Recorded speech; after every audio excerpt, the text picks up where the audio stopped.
everybody. Today, I thought we could look at some Elden Ring lore for the Shadow of the Erdtree expansion. In particular, I thought that we could read the descriptions of the new spirit ashes. There are 20 new spirit ashes added to the game, and there are juicy bits of lore in them. So, given that there's only 20, I might editorialize a little bit so that the video isn't too short. But yeah, let's jump into this. And first up, we have the Manfly ashes. The Manfly ashes. Ashen remains in which spirits yet dwell, used to summon the spirits of 3 Manflies. 2 of the Manflies attack foes from the air, while the 3rd spits poison from the rear.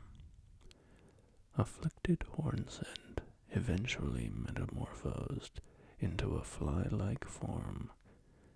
It was believed that the moment the transformation took place, they were relieved from their suffering.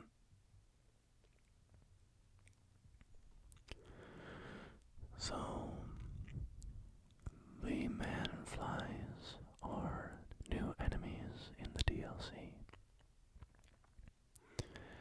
They, as their name suggests, are sort of a humanoid fly hybrid. They are somewhat unpleasant enemies to fight because they like to swarm you, they like to grab you, they like to shoot poison at you, and you tend to encounter them in poison-ridden areas, or at least in sort of the most major location in which you find them. But I don't have too much to say about them. There's a town that you find that is burnt, no doubt as a result of Mesmer's crusade, and it is full of Manflies and seems to be a place where the infection sort of wiped out the town. And you learn there that, curiously, people who helped the Manflies by burying their remains, the kind folk who remained with them, to take care of them in their sickness. Those helpers were never infected by the Manfly affliction, which at first I thought was sort of a heartwarming notion, that people who were helping for some reason were, shielded from the disease. But as I say it out loud now, it occurs to me that perhaps there could be a more sinister reasoning, which is that the disease was sort of intentionally afflicted on people, and the people who were helping were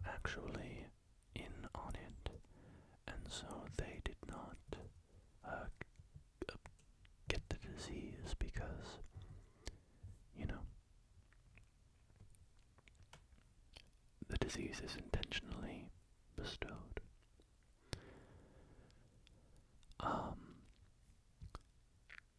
Up next, we have the Spider Scorpion Ashes. So the Spider Scorpions are, as their name suggests, spider-scorpion hybrids, and they're pretty nasty little creatures, or big creatures in some cases. There's even a winged variant, which is pretty gross. So here's their description. Ashen remains in which spirits yet dwell, used to summon the spirit of a spider-scorpion. The scorpion is larger than a human, and attacks with pincers and poisonous tail. Appears some distance from the summoner. This breed of scorpion was native to the realm of shadow, but was far smaller in size. Recent giant scorpions are said to trace back to the Church of the Bud. So, of course, that is referring to the Scarlet Rot, because the Church of the Bud hosts Romina, Saint of the Bud, who embraced the Scarlet Rot after her church was burned down in Mesmer the Impaler's crusade. As she welcomed the Scarlet Rot, it bloomed throughout the region of her church, and it seems that it affected these spider scorpions, causing them to grow large. Up next we have Finger Creeper Ashes. Ashen remains in which spirits yet dwell, used to summon the spirit of a finger creeper. Devoted to its summoner, this young diminutive finger creeper eagerly restores HP. They are ever so fond of their mothers at this tender age. So, the finger creeper is an enemy from the base game, but you find finger ruins in the DLC, and they have finger creepers swarming around in them. And you collect these ashes in one of those ruins. We get quite a bit of finger lore in this DLC. We, of course, meet Meter, the Mother of Fingers, from which all fingers spawned. And this is during one of my favorite bits of the DLC, which is the Manus Meter questline. And in the Manus Meter questline, you go and you find Meter, the Mother of Fingers, and you kill her. And then you return from the arena, and you find that Ymir, the man who has been guiding you on your quest, has become the new Mother of Fingers, and is birthing finger creepers, and it's quite a disturbing questline, quite creepy, and very fun. So, I liked that finger lore that we got in this DLC. Basically, it confirmed some of our suspicions about the greater will being basically separated from the fingers, and that not all of their divine revelations were necessarily true.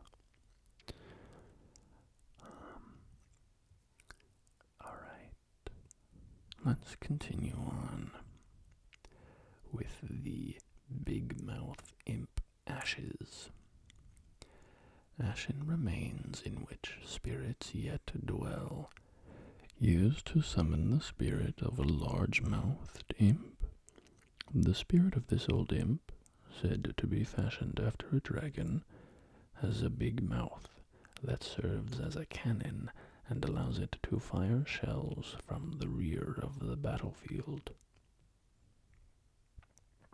So, this is one of my favorite enemies from the DLC, just because of its design, which is quite funny looking. It is a little imp with a gargantuan cannon for a mouth, and it's kind of grabbing the bottom of the cannon with its two hands, and it fires explosive bombs from its mouth. So, not too much to say about this one. I am disappointed, I will say, because all the other imps in the game, you can get their heads as a helmet. And I was very, very hopeful that you would be able to get these imps as a helmet and have a big, silly cannon imp head. But sadly, it was not to be. So, up next we have the Grave Bird Ashes. Ashen remains in which spirits yet dwell, used to summon the spirit of a grave bird, the spirit of an old golem and spirit gravekeeper, who flies with stone wings and spouts ghost flame. According to legend, the grave birds were crafted to be kindred to the death birds. So, the grave birds are a fairly common enemy in the shadow of the Erdtree. They are created to guard the many graves that litter the Land of Shadow. All forms of death kind of wash up on the Land of Shadow. Since time immemorial, that has been the case. And so the grave birds have long stood as guardians of all of these grave sites. And of course, as this blurb says,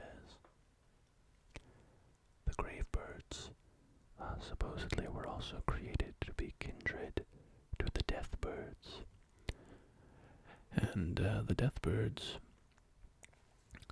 burned corpses in the old days. And that is the origin of ghost flame. Next up, we have the Horned Warrior Ashes. So, ashen remains in which spirits yet dwell, used to summon the spirit of a horned warrior.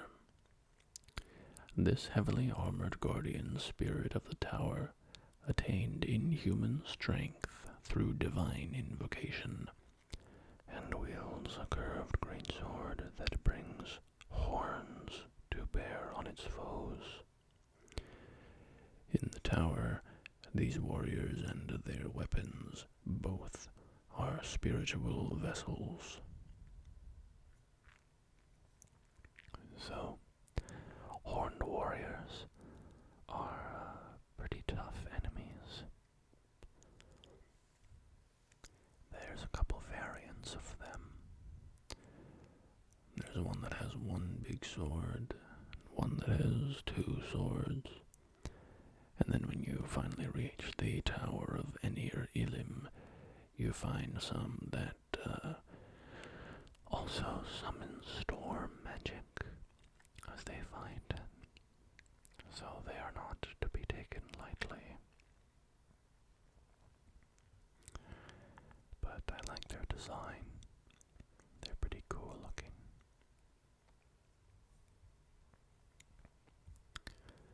And let's move on to the Bloodfiend Hexer's Ashes. Ashen remains in which spirits yet dwell, used to summon the spirit of a Bloodfiend Hexer. Summoning consumes HP rather than FP. This spirit conducts blood boon rituals with a sacred spear, casts blood flame hexes, and takes a singular pleasure in letting the blood of foes. Long ago, a subjugated tribe discovered a twisted deity amongst the ravages of war, and they were transformed into blood fiends. The Mother of Truth was their savior. So the blood fiends are these big creatures. I don't quite know how to describe them. They're sort of ogre-like, but with long arms. And they attack using the dismembered arms of their fellows, or blood ritual spears. And they like to cast blood magic, so beware of hemorrhaging when fighting these guys. They're not a huge part of the DLC. They mostly serve to kind of round out the monster count in certain areas. But there's a couple locations that are full of blood fiends, specifically. But yeah, they worship the formless mother, the great blood god of Elden Ring. Up next we have Inquisitor Ashes. Ashen remains in which spirits yet dwell, used to summon the spirits of two horn-sent Inquisitors. The Inquisitor hags wield barbed candlesticks. One of the Inquisitors casts a tower hex to heal HP, while the hex of the other boosts her own attack power. Inquisitions often perplexed the minds of the uninitiated, and so seniority was viewed as an asset.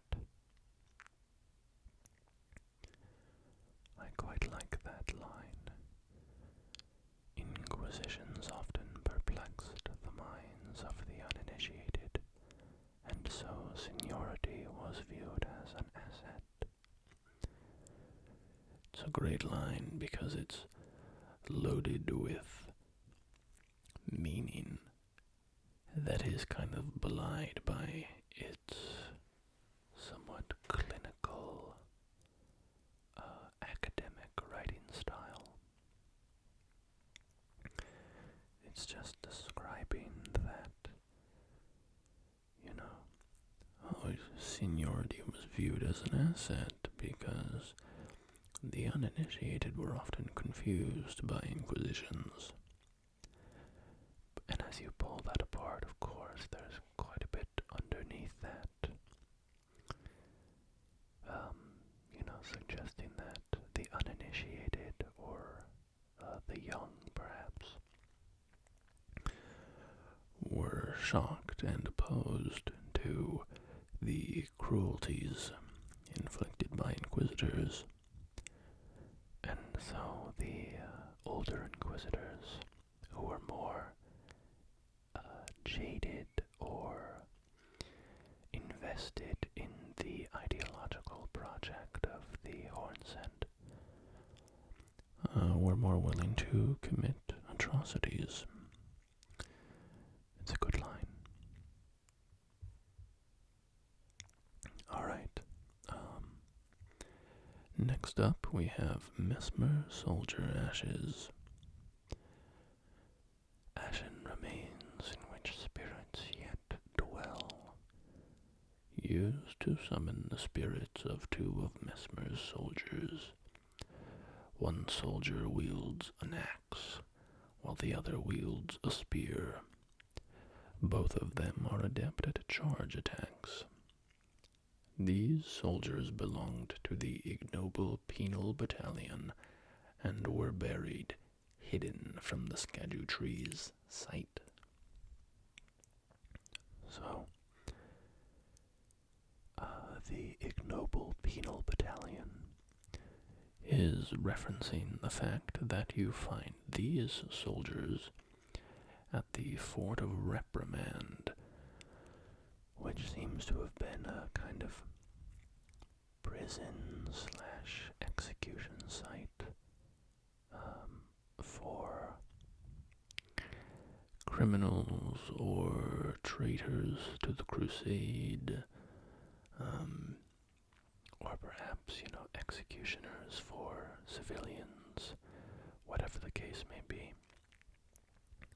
Something about it was somewhat dishonorable or unpleasant, and so these soldiers were kind of buried in shame. Next up, we have Black Knight Captain Hugh. Ashen remains in which spirits yet dwell. Used to summon the spirit of Hugh, Knight Captain of the Black Knights. The Black Knights were the primary force of Mesmer's army. Second to their first Knight Commander was Hugh, a man with agile command of both twin blade techniques and the powers of the Crucible, and whose spirit in these ashes dwells. Though a champion of the divine beast hunt, he followed his father, Andreas, into rebellion against Mesmer. And like his father, he too was imprisoned in an underground tomb. Mesmer mourned the loss of a brother in arms. So, the divine beast hunt, of course, is a reference to the divine beast dancing lions, two of which can be fought as bosses in the DLC. The divine beasts were a cultural tradition of the Hornsent, where certain Hornsent ascetics were deemed worthy to enter the dancing lion costume and perform in it. Perform a dance. Once Mesmer's crusade came to the land, those dancing lions were turned to the purposes of war, and they were ferocious opponents. So it seems that Black Knight Hugh was a hunter, was renowned as a hunter of these divine beasts. Next up, we have a character that was referenced in the previous Spirit Ash, Black Knight Commander Andreas. Ashen remains in which spirits yet dwell, used to summon the spirit of Andreas, Knight Commander of the Black Knights. The Black Knights were the primary force of Mesmer's army. Their first leader was Andreas, a man endowed with great strength and command over the powers of the Crucible, and whose spirit in these ashes dwells. Though he remained a devout follower of Mesmer after his flight from the Erdtree, he would rebel after learning of his liege's serpentine nature. His righteous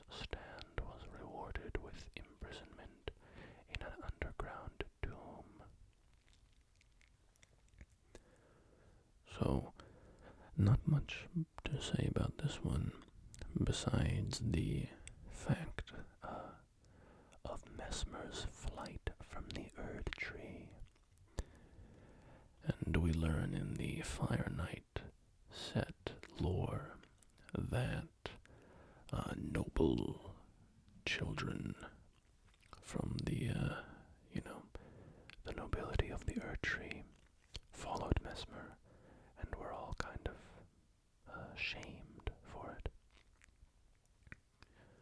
Going to take a sip of my coffee.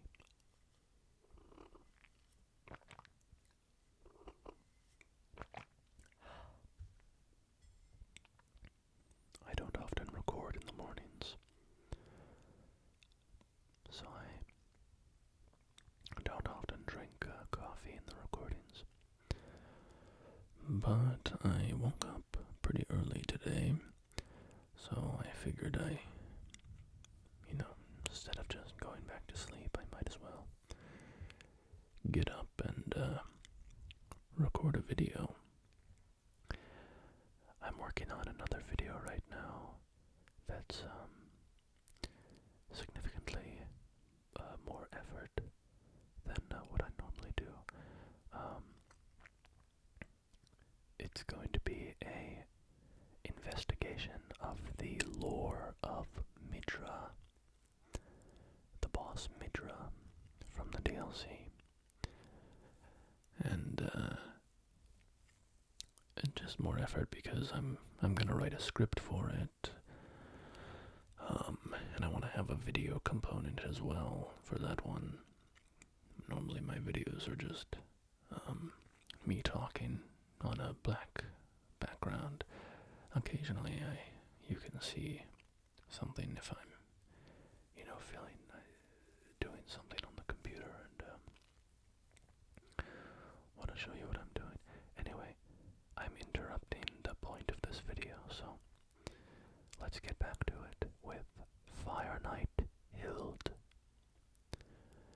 Ashen remains in which spirits yet dwell, used to summon the spirit of Fire Knight Hilde, a spirit who belonged to the Fire Knights, an order which answers directly to Mesmer. Hilde swings a slender greatsword and casts fire incantations. Hilde was a dear friend to Salza the Sage, and joined those who urged that the specimens be preserved. Hilde's ashes were enshrined as a charm to protect the storehouse. So the specimens refers to these massive stone creatures that you can find in the Shadow Keep.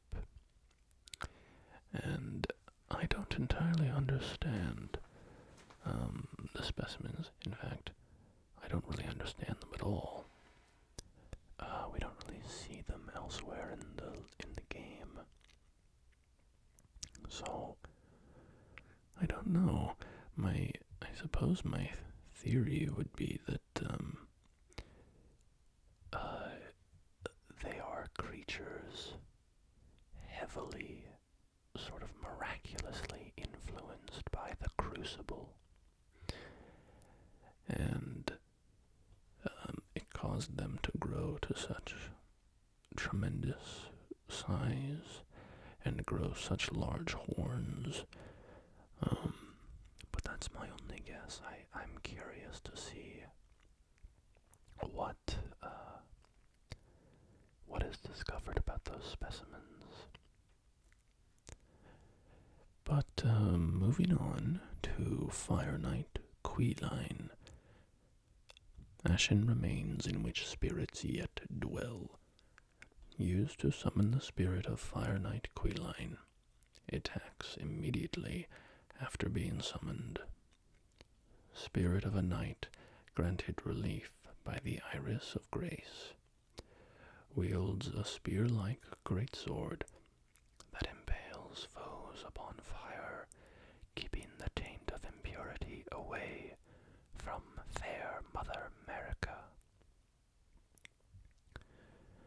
That grace was his salvation, though it was but a fleeting blessing, and having been saved, all that was left to him was to wage war.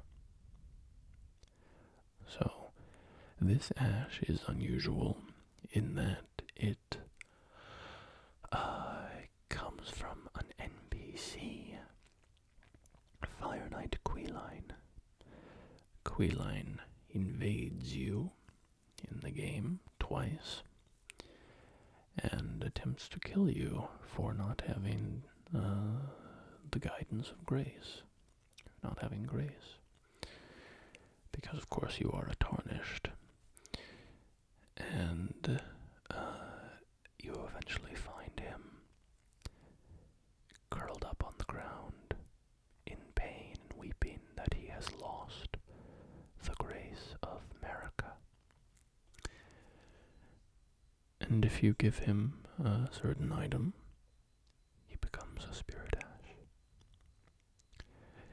In my playthrough, I did not give him that item. I gave him a different item that strips all light away from him, because he was a pretty evil guy, and I didn't really want to take pity on him.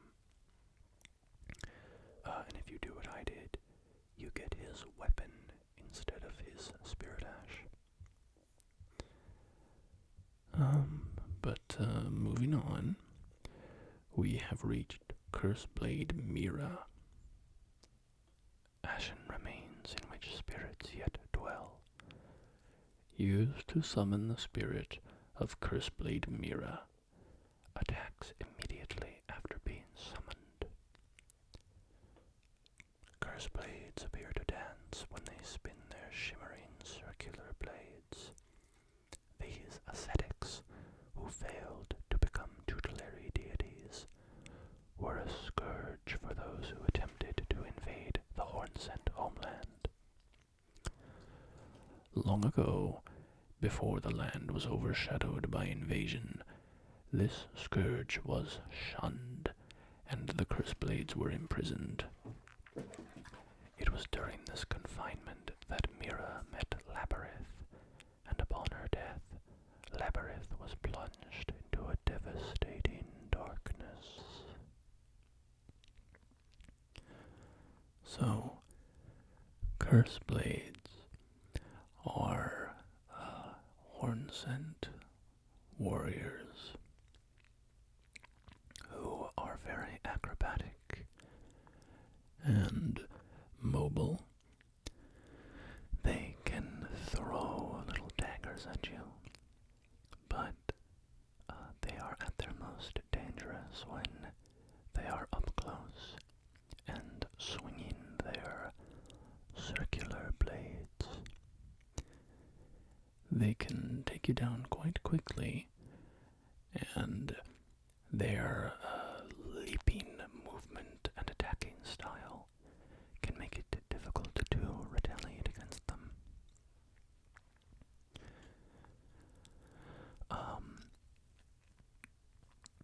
This description mentions the tutelary deities. You can find these tutelary deities throughout the game world. They are statues that have revered spirit ash in their hands. It's interesting that these Curseblades who failed to become tutelary deities were shunned and then called to fight in the war against Mesmer. It's somewhat similar to how the divine beast, dancing lion, originally served a sort of artistic purpose, and then was drafted into battle when the war began. So, we see an example of a very honored person the Hornsent who performed the dancing lion dance, and a very shunned person, namely the Hornsent who became Curseblades, both being drafted into the battle. So sort of an indication of how desperate the fight against Mesmer was, that every element of society, from the most honored members to the most reviled members, were drafted into battle. Next we have Demi-Human Swordsman Yosh. Ashen remains in which spirits yet dwell. Used to summon the spirit of Yosh, the Demi-Human Swordsman. Ons, a master swordsman who devoted himself to the star-lined sword, realized that only ruin awaited at the end of the procession of stars, and imprisoned himself in order to forestall it. However, Yosh, an apprentice who absorbed his technique, stubbornly refused to heed his master's words, and spent an entire life at his side in defiance of his self-imposed seclusion. So, you get these spirit ashes by fighting Demi-Human Swordmaster Ons, who is the boss at the bottom of the Bellerat jail. And that's a pretty fun boss fight. I like how they expanded the demi-humans a little bit in this DLC by adding these demi-human swordsmen. The demi-humans always kind of intrigued me, but they are a little bit maybe underdeveloped. Which isn't to say that's not quite true. There is a fair bit of lore about them. But I guess what I mean is, they are clearly intelligent, and yet you never meet a demi-human NPC. Oh, what? I'm totally wrong. Of course you do. You meet Bok. Bok, the seamster, who is one of the greatest NPCs in the game. And he's one of the few NPCs that can end up with a sort of happy ending to his storyline, which is nice. Happy endings are few and far between from software games. So I guess I retract my statement a little bit, and I would rather just say that I think it would be cool if we had gotten even more demi-human interactions. Maybe a demi-human queen that we could speak to, that we didn't have to fight. I think that would be kind of cool to get a little glimpse into their society. Alright. Let's move on to Sword Hand of Knight Jolan. Ashen remains in which spirits yet dwell. Used to summon the spirit of Sword Hand of Knight Jolan. Spirit of a sword hand, granted light by the iris of grace. Wields a sword of bottomless black that penetrates the enemy's guard. Though it was not by the shining star that she had longed for, thus was her night illuminated. But this was, at times, a blinding light, and threatened to expunge the knight entirely. So, you meet Jolan in the Manasmeter questline. She is a servant of Ymir, and she's a little kind of a minor character.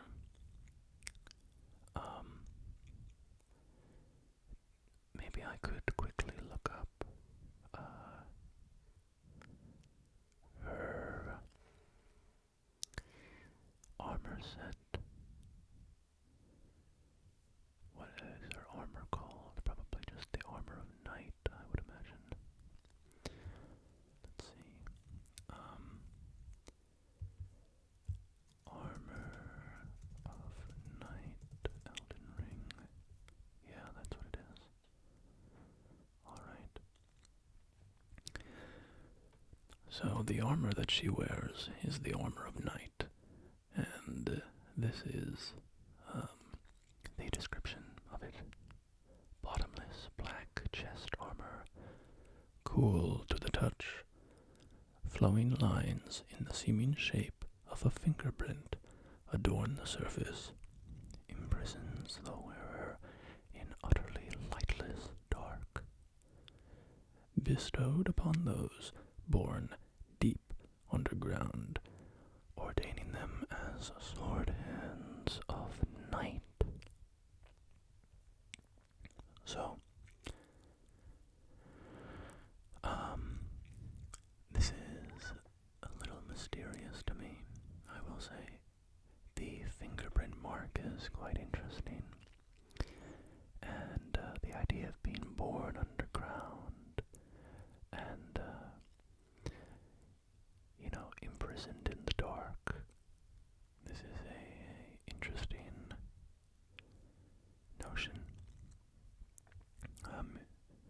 Intriguing, but I don't really know what to make of it. I haven't thought about the Manasmeter questline super deeply, beyond the kind of obvious revelations from it, so I don't have much to say about it. She's a relatively minor character in the questline. She just pops up once, and then you fight her. And then, similarly to Queelign, you can give him an iris, or give her an iris of grace to receive her as Spirit Ash.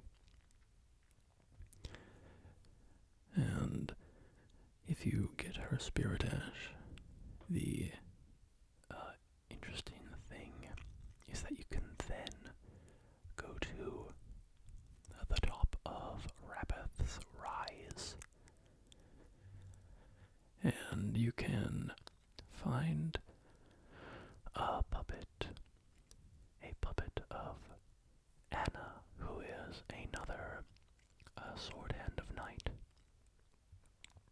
and you can combine the two of them into one Spirit Ash, so you can summon them both at once if you do that. So this is the description of that spirit.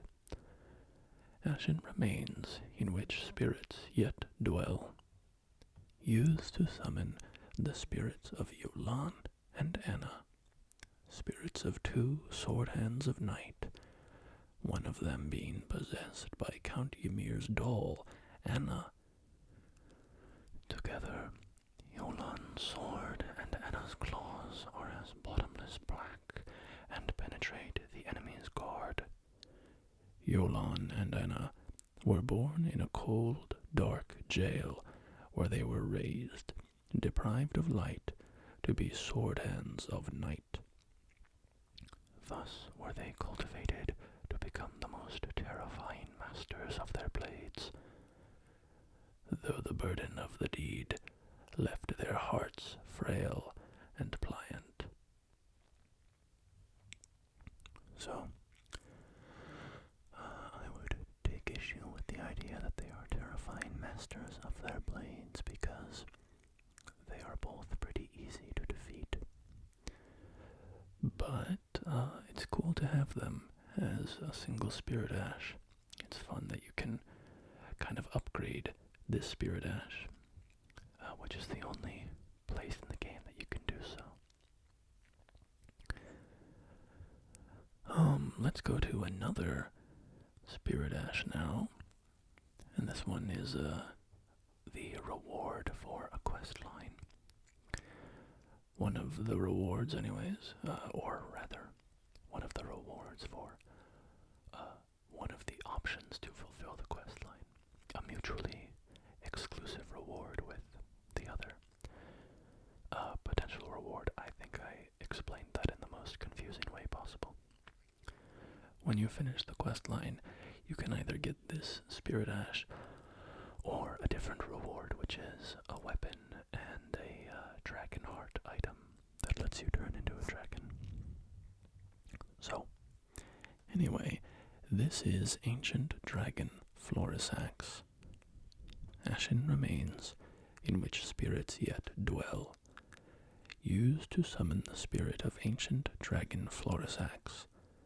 Florissax assumed this spirit form to offer her service to a new lord. Uses her own dragon bolt to increase all damage negation, including physical, for herself and nearby allies. Strikes foes with the Flowerstone Gavel's dragon bolt to reduce enemy lightning damage negation. Long ago, Florissax assumed human form to share dragon communion with the world. Now, she has acquired a human heart.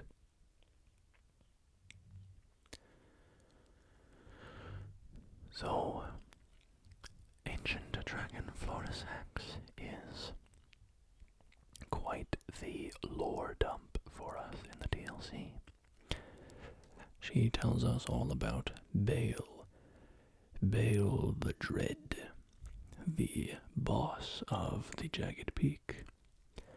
She tells us that Bale once fought Dragon Lord Florissax, and they were both mortally wounded, and that because of this act of Bale's, this act of betrayal, Bale's offspring have ever since served as sacrifices for dragon communion. And it seems that dragon communion was instituted as a punishment, basically, for Bale and his kind. And of course, dragon communion is when a mortal eats the heart of a dragon and gains power from it. So,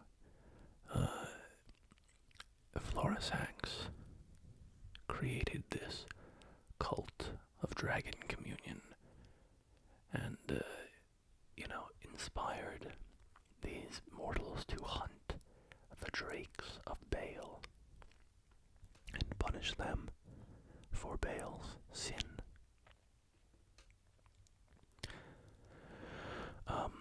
To acquire this Spirit Ash, you have to feed Florissax a sleep concoction. And then when she wakes up,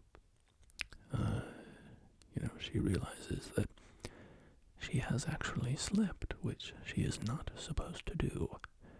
As part of her service to Florissax, she does not sleep, and she offers her sleep to him each night.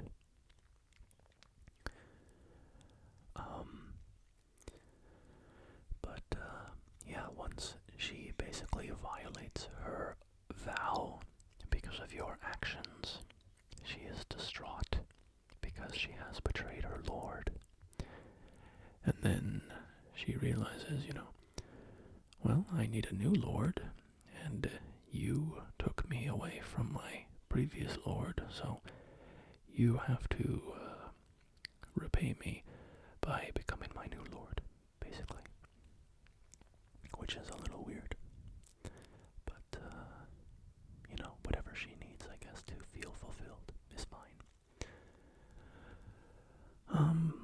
But yeah, she's a cool character because she gives us quite a bit of dragon lore.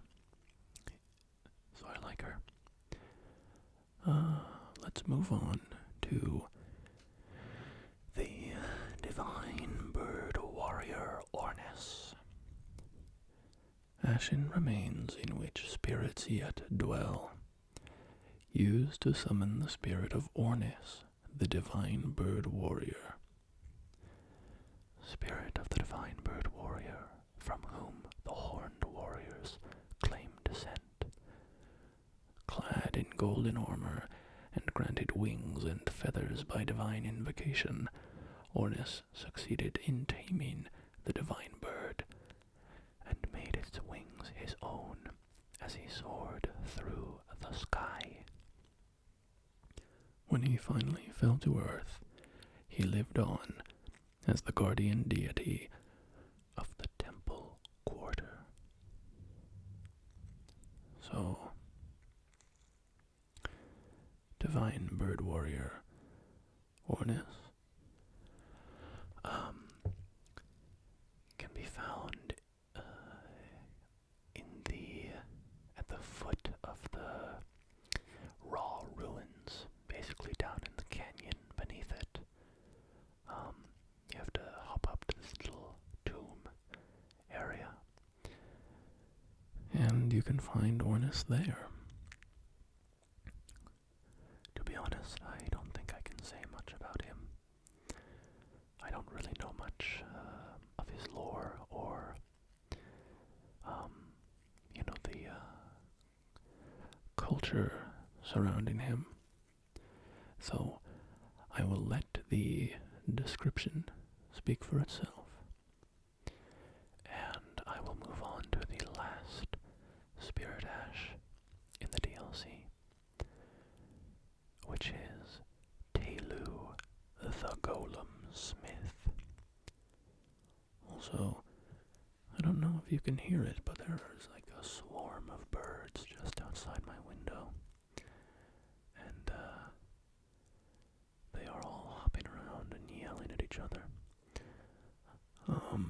I am not an ornithologist, but I think those are grackles. I believe those are called grackles. Kind of blackbirds.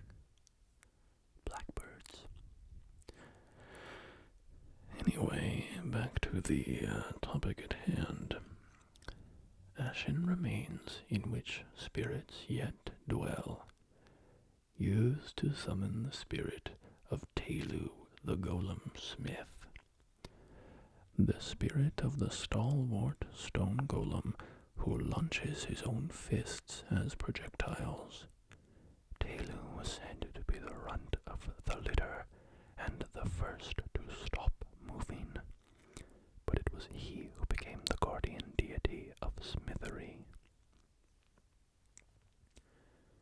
So, Telu is a forge golem, one of the golems that you find in all of the ruined forges around the map. I think there's 4 forges. And the golems are rather annoying enemies to fight because they have one weak spot. You have to loop around behind them and attack their weak spot to do significant damage. Otherwise, they are quite hefty sacks of hit points.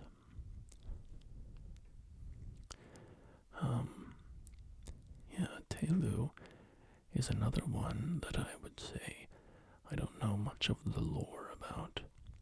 I don't really know much of the lore of the forges that you find throughout the Land of Shadow.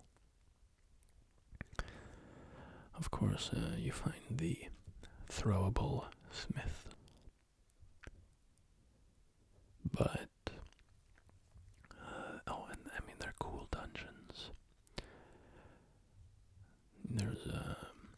lava and lava slimes, and then the golems. But I don't really know how it fits into the land around it. It feels a little out of the blue. I'm sure there's lore behind it, but I just don't really see how it all fits together. I don't know who built it or, what the deal is there, so I'm curious to learn more from people who investigate this area a bit more than I have. But that is it. We have covered all the new spirit summons introduced by the Shadow of the Erdtree DLC. And, I hope you enjoyed. As I said, I'm working on an Elden Ring video that covers Midra, the Abyssal Woods, his manse, and the lore around him.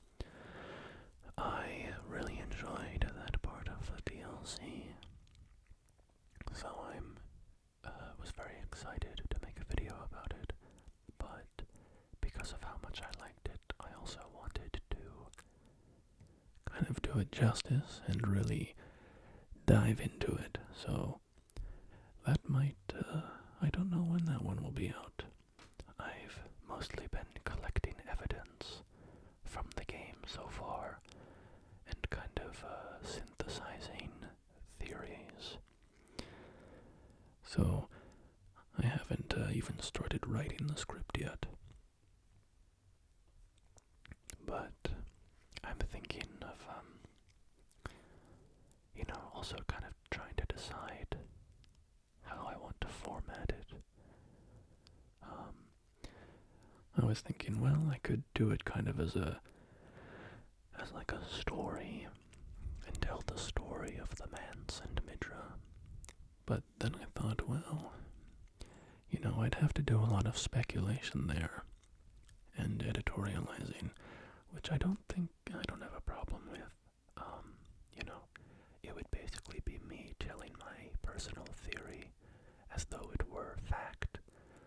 But of course, I don't really believe it is fact, because the evidence is quite thin in that part of the game, and so there are a lot of theories that could be valid. But anyway, and then I was thinking, well, it could kind of be an investigation from my perspective. I could cover all the evidence at first, all the facts, and then try to synthesize those facts into a theory together, rather than presenting my theory in a finished state. So I don't know,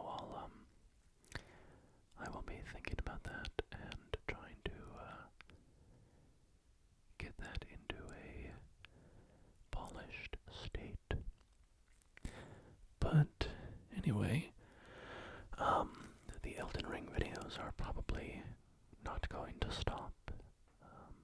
It's been most of my recent videos, and that's largely because I just kind of make videos about what I'm passionate about at the moment, and Elden Ring is very much on my mind, so if you are a little sick of the Elden Ring content, I apologize, but it's what I'm into at the moment, so that probably won't stop. I did record an Alan Wake 2 DLC video that I haven't posted yet because I've just been in the thick of Elden Ring, but maybe I'll put that Alan Wake 2 video out first, or maybe I'll just slip that in midweek. trying to post once a week. Kind of works with my schedule to get one video out a week. But you know, I'm just sitting on that Alan Wake 2 video, so I might as well just throw it out as a bonus. And then I do want to get back to the Elder Scrolls videos. I need to finish A Dance in Fire, and then I also want to read the Argonian account, which is the sequel to A Dance in Fire. But anyway, all of that is not really important to you. Just rambling about the behind-the-scenes stuff, I guess. But I should stop rambling because I have finished